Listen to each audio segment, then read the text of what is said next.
बिस्मिल्लाहिर्रहमानिर्रहीम अस्सलामुअलैकुम। Welcome to AS tasty food YouTube channel. और मैं आयशा सोहेल आज आपके लिए बेसन की एक ऐसी रेसिपी लेकर आई हूँ जो ना तो बर्फ़ी होगी ना पंजीरी होगी, लेकिन बहुत ही टेस्टफुल बनकर तैयार होगी। सिर्फ 5 से 10 मिनट की इस रेसिपी में आप जो है वो बहुत ही टेस्टफुल सी बेसन की मिठाई बना सकते हैं। बेसन की बर्फ़ी तो आपने बहुत ज़्यादा खाई होगी, लेकिन ये टिक्कियाँ आप ज़िंदगी में पहली बार खाएंगे।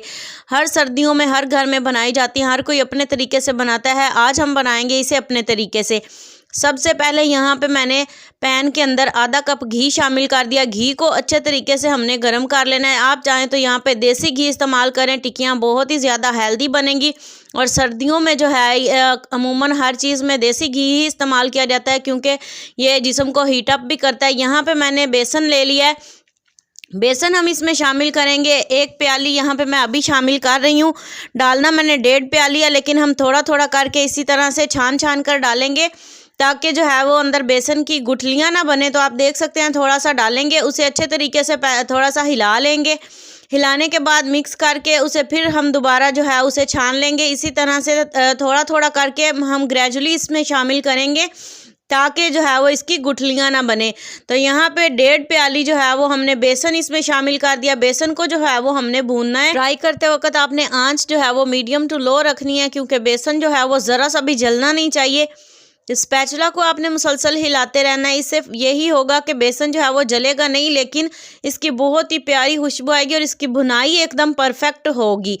तो इसके अंदर हम इन टिक्कियों में टेस्ट देंगे दाल चना का भी, तो वो भी मैं आपको बताऊंगी कि हमने कैसे टेस्ट देना है। पहले हमने बेसन की अकेले की अच्छी तरह से भुनाई कर लेनी है। आप देख सकते हैं स्पैचुला को के साथ आपने इसे मसल मसल कर जो है वो इसकी भुनाई करनी है। जब हमारा बेसन अच्छे से भून जाएगा, इसकी बहुत ही प्यारी खुशबू आने लगेगी और इसका कलर में हल्का सा जो है वो चेंज आ जाएगा, तब हम इसके अंदर एक चीज़ और शामिल करेंगे। वो चीज़ जो हमने शामिल करनी है वो है 2 से 3 चम्मच हम इसमें शामिल करेंगे दाल चना का पाउडर। और दाल चना का पाउडर मैंने इस तरीके से बनाया कि दाल चना को ड्राई दाल चना मैंने भिगोई वगैरह नहीं, बिल्कुल उसे मैंने मिक्सी के छोटे जार में डालकर, जिसमें हम मसाले वगैरह पीसते हैं, उसमें डालकर तकरीबन 2 से 3 चम्मच जो है वो दाल चना का पाउडर बना के उसे छान कर मैंने इसमें शामिल कर दिया है।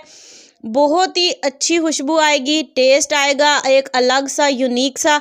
यकीन जाने इस रेसिपी से अगर आप बनाएंगे ना ये टिक्कियाँ, तो सभी घर वाले आपके फ़ैन हो जाएंगे। इतनी क्रिस्पी क्रंची बनेंगी कि आप खुद हैरान रह जाएंगे कि आपने ये खुद बनाई है। दाल चना का पाउडर भी डालकर आपने इसे जो है वो ऐसे ही भुनाई करते रहना है, ताकि वो भी अंदर अच्छे से भून जाए। जैसे ही इसकी प्यारी सी खुशबू आने लगेगी, तब हम इसके अंदर चीनी शामिल कर देंगे। चीनी यहाँ पे मैंने 1 प्याली ही शामिल किया। 1.5 प्याली बेसन था, 2 से 3 चम्मच दाल चना का पाउडर और उसमें मैंने 1 प्याली चीनी शामिल कर दी है। चीनी आप अपने टेस्ट के मुताबिक कम ज़्यादा कर सकते हैं। और यहाँ पे आप देख सकते हैं मैंने चीनी को मेल्ट नहीं किया, कोई चाशनी नहीं बनाई, फिर भी ये इतनी टेस्टफुल और इतने ये चीनी का जो अंदर क्रंच आएगा ना चीनी के दाने का, ये बहुत ही टेस्टफुल रहेगा। तो यहाँ पे मैंने हल्का सा बस इसे चीनी को अंदर मिक्स कर लिया है और साथ साथ जो है वो इसे हल्का सा भून लिया है। ऐसे ही हमने बस इसकी भुनाई करनी है। ये आपको काफ़ी ड्राई ड्राई लग रहा है और इसे यकीन जाने अब यहाँ पे जो हमने ट्रे तैयार की थी ना, जिसे ऑयल से पहले ग्रीस किया था, इसके अंदर हम इसे निकाल लेंगे। ऑयल लगा लें या घी लगा लें।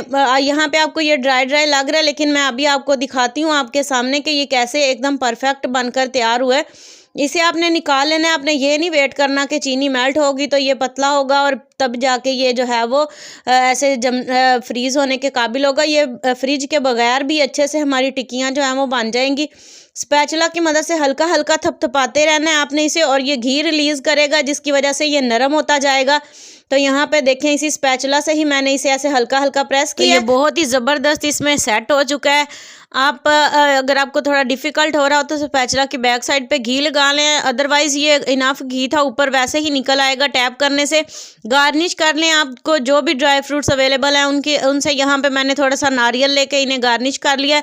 आपने इसे ठंडा नहीं होने देना, फटाफट से जो है वो 1-2 मिनट के लिए ये सेट हो जाए। उसके बाद फ़ौरन से आपने इसकी टिक्कियों के निशान लगा लेने हैं, मतलब कटिंग कर लेनी है टिक्कियों की जिस साइज़ में आपको चाहिए। या तो यहाँ पे कटिंग जो है वो नाइफ़ की मदद से मैं कर रही हूँ। कटिंग करके आपने इन्हें बिल्कुल भी नहीं छेड़ना, क्योंकि अभी ये बिल्कुल सेट नहीं हुआ, जमी नहीं है टिक्कियाँ। इन्हें जो है वो ठंडा होने पर जो है वो इनकी असल शेप अच्छी सी जो है वो आएगी।